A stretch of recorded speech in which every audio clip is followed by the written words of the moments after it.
What's up, guys? Holding Ass with you here, bringing you Wise Man's Grandson, episode 2 anime review.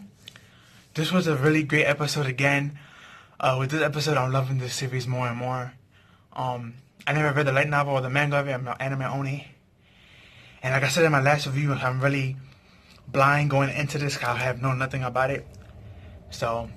But we have Shin, our main character. If you remember last episode, he saved 2 girls in the end of that episode. Well, we get introduced to them into the beginning of this episode. The red-haired girl, her name is Maria, and the one with the blue hair, her name is, hopefully I'm pronouncing this right, but Sicilian? Coda? So I'm just going to keep calling her Coda. I'm going to say her last name because that makes more sense, but basically these 2 girls, they talk to him and they thank him, and they're having tea and stuff.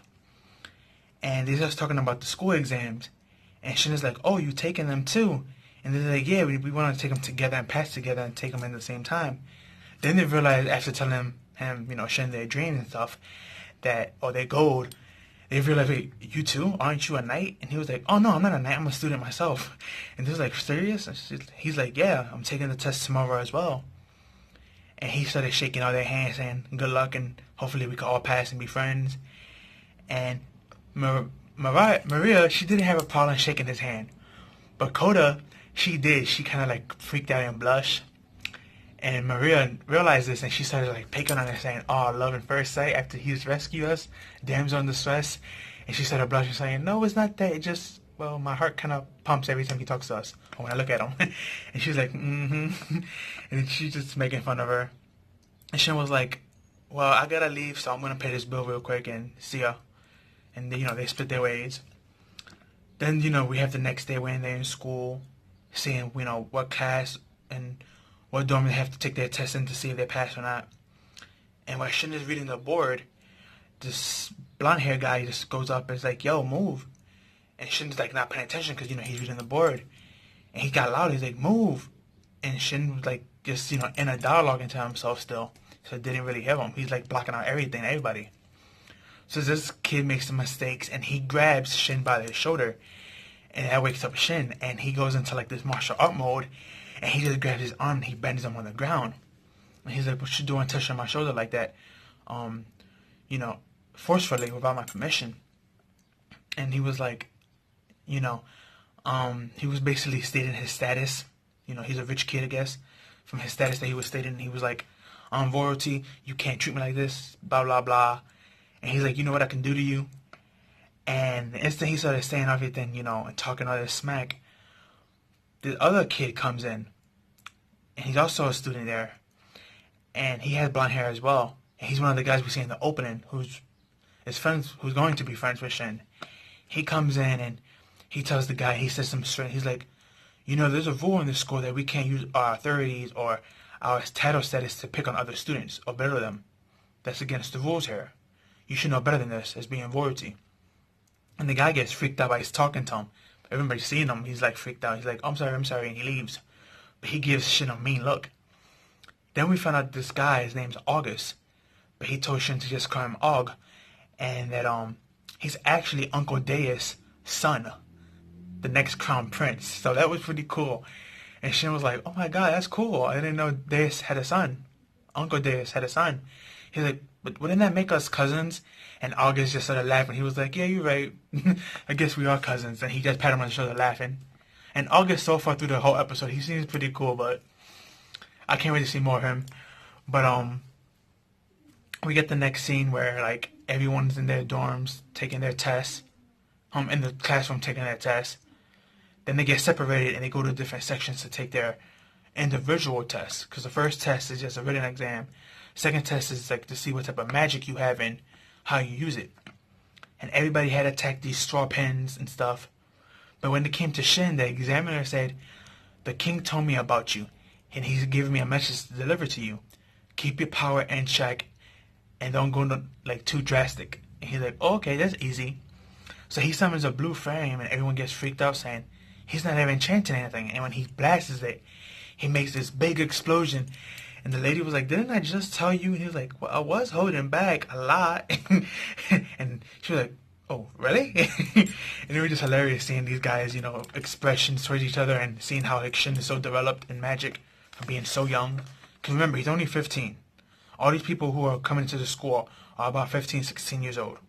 So, which in this realm is considered adulthood, as we found out last episode.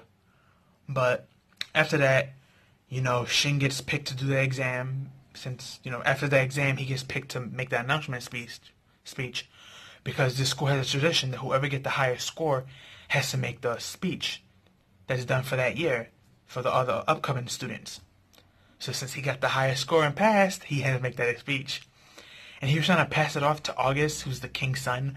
But August, using his, I guess you can say his charisma, just shoved it off and gave it back to Shin and was like, for the honor of the school and my princehood, we have to keep tradition. So you have to do it, good Shin. I'm sorry. And then he looked at him and just laughed. And I'm like, oh, I'm loving this character more and more. So Shin goes up. He does what he has to do. And he makes his speech. And when he's making his speech in his room, he's also upgrading his clothes.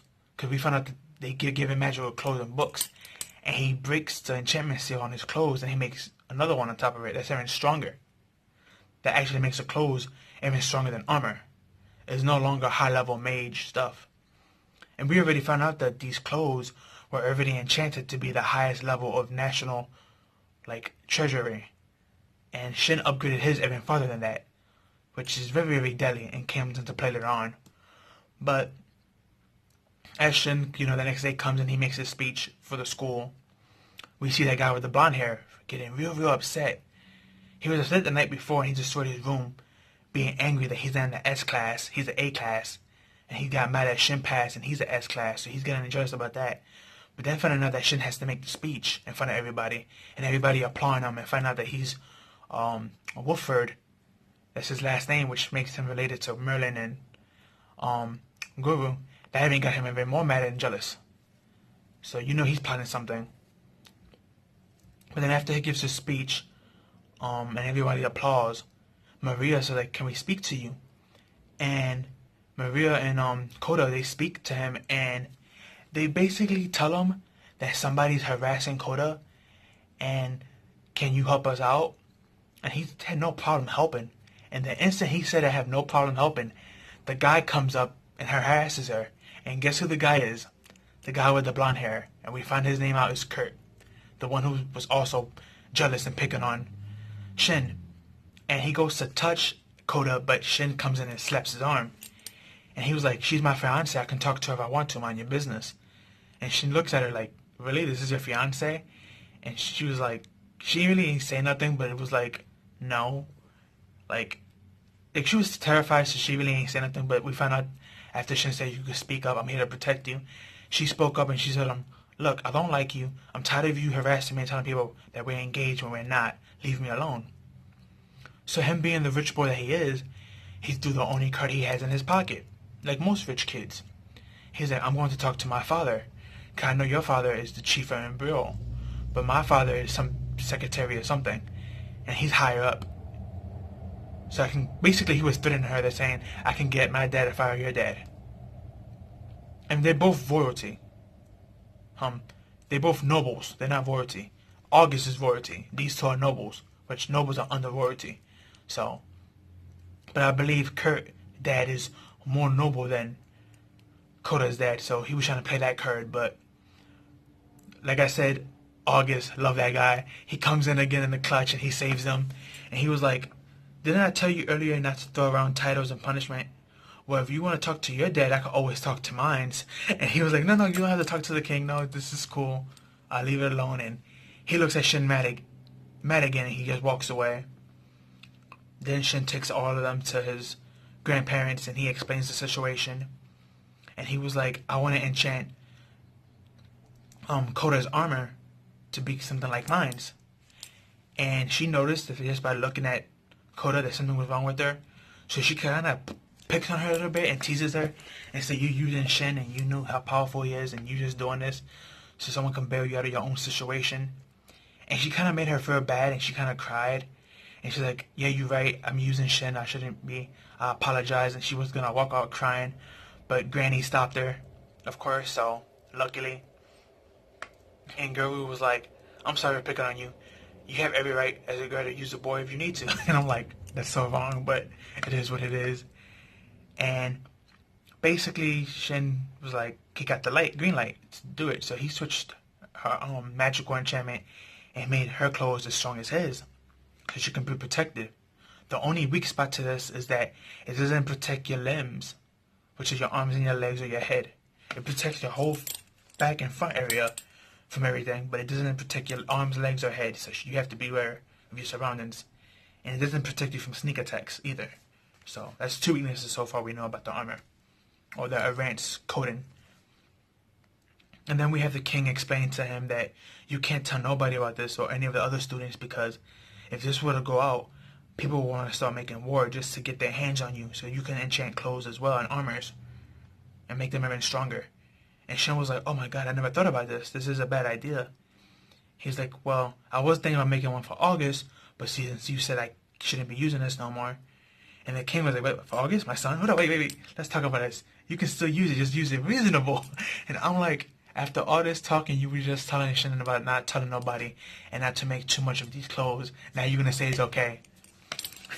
And by the end of the night, Shin made all his friends that super enchant armor cloak, except for Maria. Maria was smart.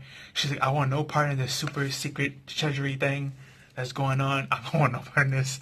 So she's basically pretending that she doesn't know nothing, and she's not dealing with that at all. So that's pretty smart, because if something happens later on, she'd be safe. But after that, we have this really cool part where like Shin shows them the gate, his gate technique. And they get freaked out, and they was like, and he's trying to explain it to them, but they can't really understand. Especially Maria, her head is all red, and she's scratching, and she's like, "I can't understand this. It's too complex." But basically, how the gate system, that spell he made, how it works is that any place that he's been to, he can tag it, and with the spell tag, when he snaps his fingers, that tag becomes a gateway, and he can use that gateway to teleport to any other tag gates that he's been to. So. And he did tell Koda and Maria, from now on, whenever y'all go home, I'm going to walk y'all both home for protection purposes. So, and then after that, it was like, everything in the episode was just straight funny. But again, this was another great episode. I loved it. That was actually the end of the episode right there, with Koda explaining the spaghetti spell and telling them, "For now on, I'm going to take you home."